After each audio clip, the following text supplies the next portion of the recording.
Halo teman-teman semua, perkenalkan nama saya Windy Melisa Simangunsong, NPM 1901010236. Di sini saya akan menjelaskan mengenai fungsi dan tujuan pembelajaran sastra. Yang pertama yaitu pengertian sastra. Sastra adalah ungkapan ekspresi manusia berupa karya tulisan atau lisan berdasarkan pemikiran, pendapat, pengalaman, hingga keperasaan dalam bentuk yang imajinatif, cerminan kenyataan atau data asli yang dibalut dalam suatu kemasan estetis melalui media bahasa. Yang kemudian, pengertian pembelajaran sastra.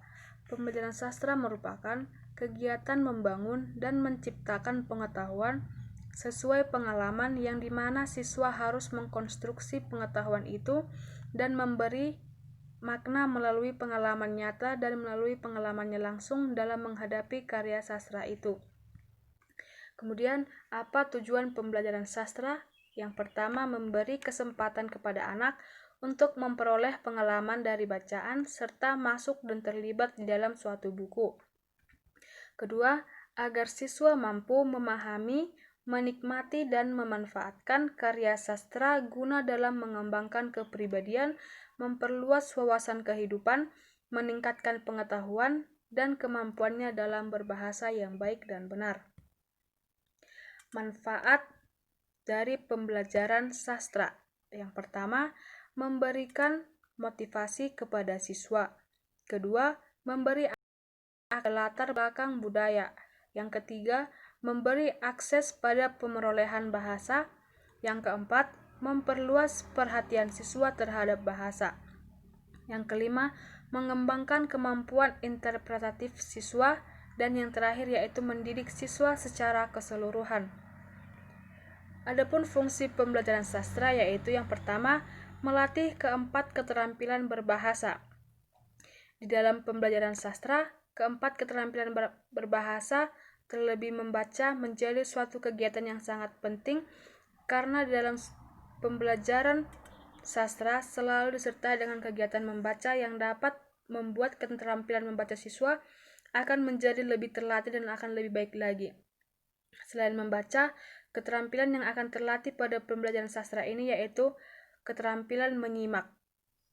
Karena di pembelajaran sastra, siswa dapat terlatih keterampilan menyimaknya dengan cara mendengarkan karya sastra yang dibacakan oleh guru ataupun temannya.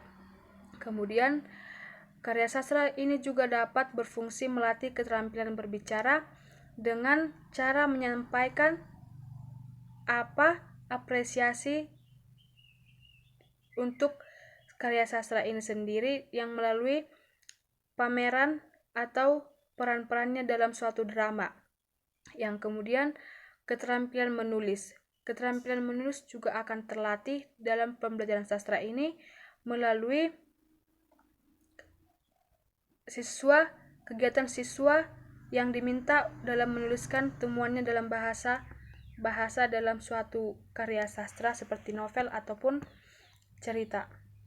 Yang kedua, menambah pengetahuan tentang pengalaman hidup manusia seperti adat istiadat, agama, dan kebudayaan, dan sebagainya. Karya sastra sangat berkaitan erat dengan kehidupan manusia.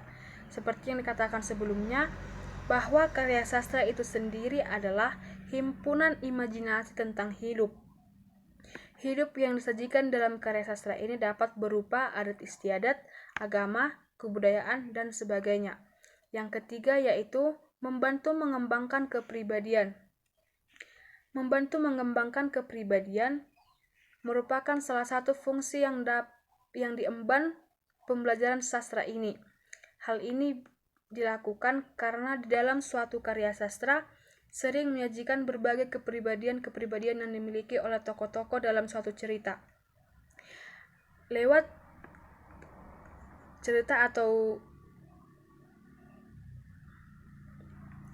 cerita ini, siswa dapat menilai pribadi tersebut kemudian memilih dan menerapkannya dalam kehidupannya sendiri. Yang keempat yaitu membantu pembentukan watak. Pembelajaran apresiasi sastra juga dapat berfungsi untuk membantu pembentukan watak. Melalui tokoh-tokoh di dalam karya sastra, siswa dapat menilai watak mana yang baik dan yang kurang baik. Bila pembelajaran sastra ini berjalan dengan baik, maka pembentukan watak pun dapat terjadi sesuai dengan yang diinginkan. Yang kelima, memberi kenyamanan, keamanan, dan kepuasan melalui kehidupan manusia dalam fiksi. Dalam proses sastra, kita harus belajar dengan santai dan riang dan jangan kaku, karena sastra adalah suatu seni yang dinikmati keindahannya. Dengan demikian, rasa puas akan terjadi di dalam diri kita.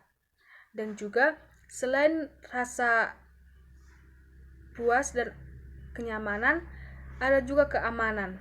Keamanan dapat terjadi karena siswa belajar sastra dapat mengemukakan pendapatnya baik secara lisan ataupun tulisan tentang karya sastra tanpa harus takut salah karena tidak cocok dengan jawaban dari kawan-kawan ataupun gurunya.